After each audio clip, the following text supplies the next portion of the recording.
Bonjour à toutes, bonjour à tous, soyez les bienvenus dans l'émission comme toujours. Vous savez, cette émission met en lumière le patrimoine vivant, les savoir-faire d'hier et d'aujourd'hui. Et aujourd'hui, mesdames et messieurs, silence, ça tourne car nous accueillons deux passionnés de mémoire, de pellicules, de vignes, Jean-Louis Bobo et François Bobineau, la manivelle à film. Ils viennent nous présenter leur dernier film, Vigne, vin, cave et tradition. Allez, chantons la vigne. Chante vigne, chante vin, chasse la peine des hommes, chante vigne, chante vin. Chantons la vigne. Originaire de la planète Saturne, Jean-Louis Bobo habite dans le 7e art. Voici son portrait vrai de vrai, à peine inventé, quoique. Il paraît qu'il est tombé du train des Frères Lumière quand il était petit et il a gardé à jamais des séquelles de cette chute de pellicule. Agité de la focale, il a la tête qui tourne, les mains qui clapent, l'œil qui zoome et l'estomac qui mixe. Deux épaules orientables à 360 degrés, Super 8 à chaque œilleton, un pouls qui bat à peu près à 24 images par seconde. Il chausse du 35 mm. Et puis, il y a son collègue François Bobineau, délégué à l'antenne départementale de la manivelle à film. Lui, caméra au point, il parcourt la Vendée, il recueille les traditions, il filme les vendanges, les fêtes de noces et redonne vie aux films anciens de Jean-Louis. Ensemble, ils remontent le temps, ils font tourner la manivelle, ils donnent à voir la Vendée comme on ne la voit plus. Des films comme leur dernier film sur la vigne, le vin, eh bien, compilent des images d'hier, d'aujourd'hui, captant la poésie du geste, la cadence des mains, le parfum de la terre, du raisin. Un film qui évoque les cépages vendéens, les gestes du taillage, les vendanges, les tonneliers, les distillateurs, le désastre du phylloxéra, mais aussi les chants de cave, les recettes d'apéritifs, les farces, les chansons partagées au coin du pressoir.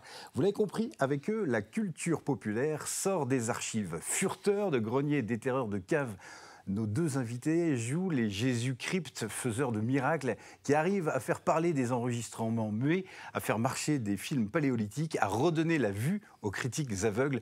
Il n'y a pas à douter, avec eux, la culture populaire devient accessible à toutes, vivante, gratuite, et nous raconte la Vendée au fil des décennies, entre travail de la terre et célébration, comme les noces de la fameuse danse de la brioche. Allez, comment est née l'idée de ce dernier film, Vigne, vin, cave et tradition? Pourquoi ce sujet aujourd'hui? Comment ils ont travaillé? Que nous raconte la vigne sur la Vendée d'hier et d'aujourd'hui? Autant de questions que nous allons poser à nos invités. Bienvenue Jean-Louis et bienvenue.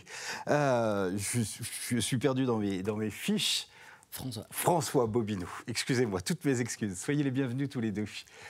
On est très heureux de vous accueillir. Avant de nous lancer dans le sujet, permettez-moi de vous présenter nos deux acteurs. L'un est un homme de cuisine qui pratique l'art cinématographique, les deux pieds sous sa table de montage de cuisine. Et l'autre, sommelier du film. Il nous fait descendre dans sa cave aux archives sonores. Il conserve les bobines enveloppées dans du papier ou du film alimentaire pour mieux les protéger. Sont nos deux Jean-Pierre Bertrand, d'Arexpo, et Jean-Pierre Pouvreau, du Fenouillet. Bonjour les Jean-Pierre. Bonjour à tous. Vous avez tous des belles bobines. Bonjour à Torto. Bonjour à Torto, voilà, c'est vrai. Quand même grandiose.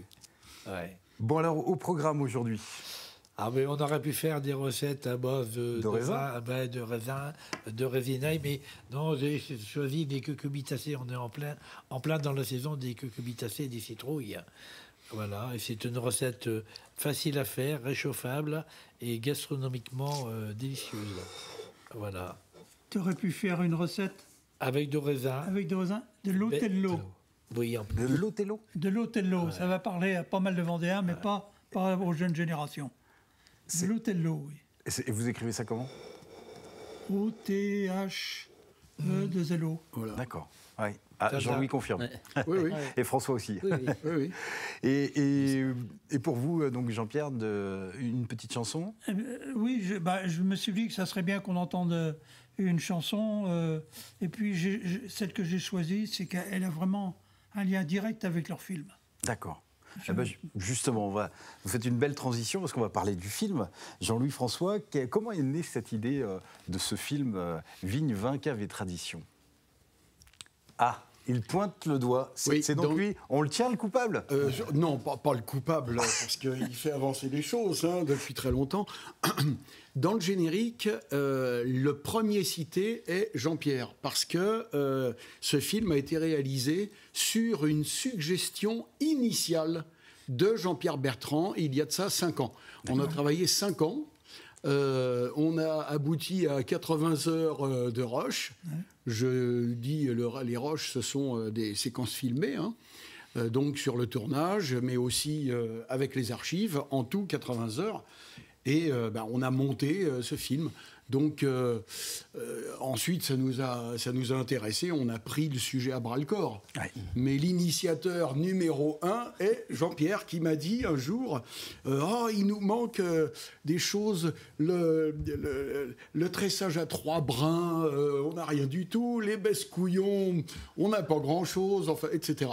Autant de sujets qui vous parlaient, les uns les autres? Oui, ça nous parlait, mais on n'avait rien de particulièrement riche là-dessus. Il a fallu quand même aller chercher. C'est ça. Parce qu'en intro, je disais des images d'hier et d'aujourd'hui, mais c'est plutôt, vous allez chercher les images d'aujourd'hui? Ouais, on va chercher des images d'archives de la base aussi, ce que Jean-Louis avait filmé, ce qui a été surtout filmé en Vendée. Ouais. Donc notre but aussi, c'est d'avoir et aussi de filmer maintenant ce qui se passe actuellement. Ouais. Voilà, donc on mélange les deux. Donc c'est pour ça qu'on utilise aussi bien des images Super 8 donc là, vous avez ramené numérique, c'est pour ça qu'on a ramené. Celle-ci a servi dans le film. C'est vrai. Voilà. Ah, oui, elle a été numérisée. Voilà. Okay. Donc ce qui nous permet aussi, et surtout nous, ce qui nous intéresse avec la Manivelle Film Vendée, c'est de constituer une base d'archives. Donc on sait qu'on a 80 heures d'archives sur la vigne, vin, cave et tradition en Vendée. Et après, on sort un documentaire, comme là, le documentaire qui fait à peine un peu moins de 2 heures, sur le sujet. Mais si, dans quelques années, les personnes ont besoin de se renseigner plus précisément sur un sujet qu'ils ont vu dans le documentaire, il y aura cette base d'archives de 80 heures, où là, par contre, il y a 1 heure d'interview de la personne qui va vraiment... Ouais, on peut aller plus loin. Plus loin dans le sujet. Ce qui nous intéresse sur nous, c'est la base d'archives. Ouais. Il est tout frais, ce film? Oui, c'est le dernier. C'est le dernier, il est sorti il y a quelques jours. Il y a quelques jours qu'il est sorti, mais quand on dit le dernier, c'est le dernier qui a été en production.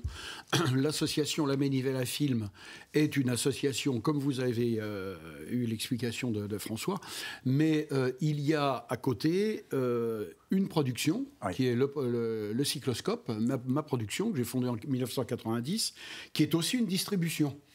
Donc, on monte les films et on les diffuse en cinéma. Actuellement, il y a 3 films qui sont nouveaux et qui sont en séance de première déjà. Et puis, on est en train d'étudier comment on va diffuser ça et où surtout. Vigne, vin, cave et tradition. Il y a aussi... vous êtes venu avec les affiches? Oui, je suis venu avec les affiches. Ici, vous avez... Je le mets comme ça. Oui, on vous voit. Ouais. Vous avez la fonderie. La seule et unique fonderie artisanale d'art du bronze en Vendée. En Vendée. Qui se trouve où? Qui se trouve sur la commune, pas dans le bourg, mais sur la commune de Vouvant. Vouvant, sud Vendée. Et voilà, et qui concerne 4 métiers, mais comme le gars est tout seul, il effectue les 4 métiers en même temps, vous voyez. C'est un programme avec une première partie, Le Ferronnier, donc, qui est un petit film. Celui-là, c'est un grand film. Et puis, on a aussi d'autres programmes qui viennent de sortir. Le programme Artisanat et Maison, qui commence par Le Vanier, et qui, c'est donc le court-métrage, et qui continue par Les Maisons et la Proximité, Les Maisons et la Proximité, pardon, qui est le grand film. Bon, ces films sont donc proposés en première dans les cinémas, et on programme ensuite à ceux que ça intéresse, c'est-à-dire les associations, les groupes, les collectivités territoriales, les cinémas qui sont intéressés, nous demandent.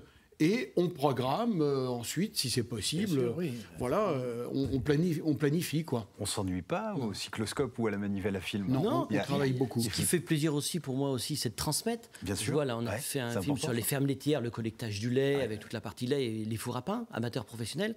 Il y a des écoles, on l'a diffusé dans les écoles. Donc les enfants, ça leur permet aussi c'est vraiment du lien, de voir l'évolution du four à bois à l'électrique, comme le lait, quoi, de la traite à la main jusqu'au robot, quoi. Toute cette partie-là. Il y a une vraie fonction d'éducation populaire, non? Oui, et c'est en relation vraiment avec notre ambition, si on peut dire. C'est-à-dire que moi, depuis très très longtemps, je collecte. D'ailleurs, j'ai connu Jean-Pierre en 1973. On s'est laissé un petit peu pendant 20-25 ans. On s'est un peu perdu de vue. Et puis là, on s'est retrouvés il y a 20 ans, là.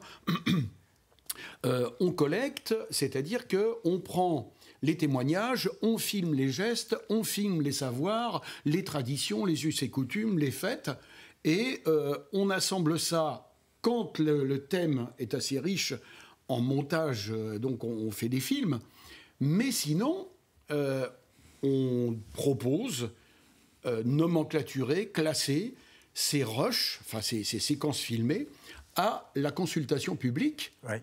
Que ce soit Art Expo Ethnodoc, l'OPCI ou la Cinémathèque de Vendée. Ouais. Accessible à tous. Accessible à tous, et aussi l'atelier des archives à Paris. Ah, d'accord. Voilà. Alors, pour rappel, vous étiez venu sur le plateau de TV Vendée avec, comme toujours, il y a quelques années. On peut retrouver aussi tout votre parcours qui est très riche. Ouais. François, je me tourne vers vous. Ça veut dire qu'il y a une connaissance, il faut connaître beaucoup de réseaux, pour aller collecter. Il faut aussi donner beaucoup de temps.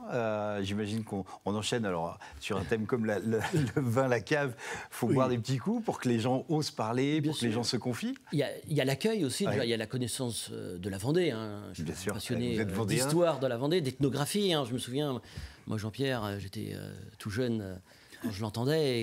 Et c'est vrai que c'est aussi une référence. Ouais. Et puis aussi par rapport à mon grand-père qui est aussi musicien de noces. Donc toutes les traditions en Vendée. Vous avez baigné dedans. Il s'était beaucoup attaché à toute cette partie tradition, transmettre, etc., de collectage. Donc ce qui est important. Mais maintenant, moi, c'est ce que je vois, c'est aussi maintenant redonner aussi ce que j'ai pu recevoir et puis enseigner. Donc c'est vrai qu'il est diffusé aussi. Bon, il y a des clubs de troisième âge, des maisons de retraite qui nous demandent ces documentaires. Alors au contraire, ça leur fait plaisir de voir ces choses-là. Ouais. Mais moi, j'aime bien aussi si on peut titiller les jeunes, les écoles et tout. C'est passionnant. Quels sont les retours là? Vous avez fait une première séance, enfin 2 séances, je crois, à Chantenay, au cinéma, des salles archi pleines. Quels sont les retours? Alors, les retours, il y a toutes les personnes qu'on avait filmées. Qui ont été collectées. Ils ont été collectés. Fiers, bien sûr. Alors, ils ont trouvé aussi, il y a quelques personnes qui ont dit « Ah, j'ai dit énormément de choses. » Et on n'a pas tout retrouvé. Je fais 3 minutes. J'ai dit, mais c'est pour ça qu'on leur dit, ne t'inquiète pas, tout est consultable, il n'y a pas de souci. Donc, mais des retours ultra positifs. On a aussi filmé les changements de génération des viticulteurs professionnels. Parce que là, c'est en plein de... il y a plein de choses. Donc là, les jeunes reprennent les exploitations. Donc là, c'est quand même intéressant. Et après, il y a toutes les personnes qui ne connaissaient pas, qui n'avaient pas été filmées. Et des fois, ça leur a rappelé des instants, des moments. Je vois, quand on met du soufre dans la barrique, cette odeur de soufre, pour ceux qui l'ont connu dans la cave, moi, je me souviens de la cave avec mon oncle, mais ça, cette odeur de soufre. Et quand on l'a filmé, on n'avait pas les odeurs, mais les gens, ça leur a rappelé un peu la Madeleine de Proust. Des souvenirs dans une cave. Il y a un moment, on voit des gens rentrer dans une cave où il n'y a qu'un seul verre, qu'on fait tourner le verre. Bon, maintenant, c'est terminé, on le voit bien. Mais quand on le dit, on le montre, mais les gens, tout de suite, ça leur a rappelé des souvenirs. Alors, il y a le temps de la diffusion, puis il y a le temps d'après le film, qui doit être aussi tout aussi croustillant, où là, on aurait peut-être aussi envie d'avoir la caméra. Là, on a eu la chance, sur les 2 premières séances, les fiefs vendéens ont offert un pot. Donc là, après, c'était beaucoup d'échanges. Et il y a même des choses, surtout, on aime bien, parce on s'en sert aussi de ciné-débat. Donc les gens disent aussi ce qu'on a peut-être omis de filmer, ou qu'on aurait peut-être dû dire différemment et tout. Et ça, on le note aussi. On le dit. Par exemple, quelque chose qu'on a peu parlé, mais qu'on aurait peut-être dû parler, c'est que beaucoup de gens faisaient le vin. C'était derrière, il y avait de la revente, en fin de compte. Il y avait de la vente du vin, parce qu'il y avait beaucoup de négociants, donc ça, on le dit. Mais aussi, il y avait même aussi des vinaigriers qui passaient. Et ça, on n'en parle quasi pas. Mais c'est vrai que les gens, rien se perdait, quoi. Ou c'était de la distillation, on ne pense pas qu'en Vendée, c'était le 2e plus grand producteur en France. Oui, au 19e siècle, oui. Ah oui. On va y revenir dans un instant, et peut-être plus sur le film, et à la fois les coulisses, et puis ce que ça raconte, et ce que ça raconte aussi du vin et de la vigne aujourd'hui en Vendée. On va marquer une petite pause. On va passer à table avec Jean-Pierre Pouvreau. Et qu'est-ce qui peut accompagner le bon vin vendéen? Alors, oui, le bon plat vin, de Jean-Pierre. Il faut quand même continuer à en boire pour accompagner, par exemple, c'est la saison des citrouilles, des cucurbitacées. Bon, il faut prendre des petites vérinailles avec, en accompagnement, c'est indispensable. À consommer avec modération. Par obligation, mais on consomme tous avec modération, autrement on ne serait plus là depuis très longtemps. C'est vrai. On est des gourmands. Voilà, des gourmets. On n'est pas de sages gourmands. Ils ne sont pas du sous-l'eau. Mais quand, dans le temps, disant vaut mieux en baiser un peu puis qu'il arrivera. Bon, c'est vrai, mais on se limitait quand même sérieusement. Mais on ne part pas sur une patte. Ah, jamais. Jamais de là la aussi. vie. Jamais de la vie. Il doit y avoir Attends, des j'ai un expressions. Il y a beaucoup d'expressions. Dans le Il y en film, a une énormément multitude. Bon, alors, donc, c'est vrai que c'est la saison des citrouilles. Alors, bon, il y a une recette sympa que je fais régulièrement avec des tout petits potimarrons, voilà, qui sont faciles à travailler. Donc, pour la recette, il y a 4 potimarrons. Il y a un peu de crème, 600 grammes. Il y a 2 gros oignons ou échalotes, 800 grammes de lardons fumés, 300 grammes de gruyère, 200 grammes de Beaufort ou de Comté à râper et 100 grammes de beurre avec un petit peu des branches de romarin. Donc il faut d'abord blanchir les lardons pour enlever les impuretés et puis on les égoutte, voilà. Et après on met le beurre à mousser dans un récipient, on jette les lardons dedans, on les fait cuire un petit peu. On peut saupoudrer un peu de farine pour les lier. On appelle ça singer en termes de cuisine. Et après, on mouille avec de la crème fraîche. Voilà. Et donc, tout ça, on monte ça à ébullition. Les potimarrons, on les a ouverts par le haut. On a enlevé les graines de l'intérieur. On met on strie un petit peu l'intérieur des potimarrons au couteau et on verse ce mélange de crème, lardon à l'intérieur. Voilà. Et donc, on les fait cuire au four pendant à peu près 3/4 d'heure, 1 heure, dans un récipient, parce que à la cuisson, il pourrait y avoir des fuites. Alors, il faut prendre des petits récipients en terre, un récipient par potimarron, mais c'est très rustique. Et alors, après, une fois que ça a cuit pendant 3/4 d'heure, 1 heure, on enlève le couvercle et on met le gruyère et on met les fromages dessus à gratiner. Et c'est là où on peut rajouter éventuellement des grains de raisin crus. Alors, que ce soit de l'Othello, du Castel ou de l'Oberlin, ça participerait à la recette et on fait gratiner ça pour conserver le grain du raisin avec ce mélange de crème, ça serait parfait, ça. Et alors, une fois que ça a bien gratiné, on met ça sur la table et on se régale tous en cœur, voilà, en dégustant le potimarron. Voilà. Si c'est pas beau, ça. Ben, merci beaucoup. C'est simple et gastronomique. C'est simple et je vois qu'on picore les raisins. C'est bien. Merci beaucoup, Jean-Pierre. On a compris que dans la genèse du film, Jean-Pierre Bertrand n'y était pas pour rien. Peut-être vous pouvez nous lancer votre deuxième partie de chronique sans le générique, peut-être la bande-annonce du film. Peut-être, je vous laisse la parole. Alors, quand on s'était rencontrés pour ce qui génère ce film, c'est que je venais de finaliser un CD qui s'appelait Encore une Vérinaille. C'est ça. Et qui était constitué d'une douzaine de pièces liées au vin, à la vigne, qui avaient été collectées en Vendée. Et comme ça remontait pour les plus anciennes, en gros, au XVIe siècle, XVe, XVIe siècle, j'avais demandé à un musicien de musique Renaissance de m'écrire les parties musicales pour que des gens puissent les chanter comme on les aurait chantées à l'époque de ces chansons. Et le disque était terminé. Et puis voilà, c'est comme ça que j'ai dit, il n'y a rien sur la vigne en fait. Et l'idée est née. Voilà, l'idée est partie comme ça, tout bêtement. Alors, ce que je propose, c'est qu'on en parle, mais on va voir un petit bout de la bande-annonce et puis on revient pour mieux nous en parler. Gabi, là, c'est un modèle, parce qu'il fait encore la vigne. Mais là, pour en tenir encore 10 ans, c'était bien fait. On va dire comment c'est un temps, on va mettre les gorées. Mais là, par contre...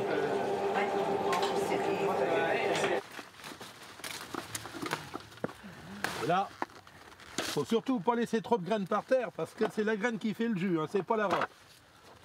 C'est compliqué.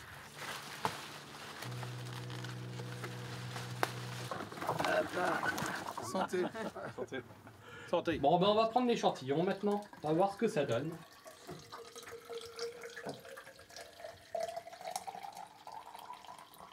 C'est toujours le prétexte, en quelque sorte, à une belle réunion de famille ou d'amis. Sur les cortèges de mariage, quand c'était en ferme et tout ça, la barrique de vin était prête depuis un moment. Quand la barrique n'était pas vide le jour de la noce, donc il fallait donc monter, il disait la barrique dans le prunier. Bénissons à jamais le petit vin de Sigournay, buvons-le clair et frais, profitons de ses bienfaits. En toute objectivité, le petit vin de Sigournay. Allez, on salue le maire de Sigournay, Jean-Marcel, qui nous regarde souvent. Des partenaires également sur ce film. Oui, sur ce film, Vigne, Vin, Cave et Tradition, on a des collaborations quand même très très importantes. D'abord, Claude Béliard, qui est quand même quelqu'un de pointu, un ancien directeur. Oui, un ancien directeur en viticulture et en agriculture, puisque c'est un ancien directeur de la chambre d'agriculture de Charente-Maritime. Voilà, c'est ça.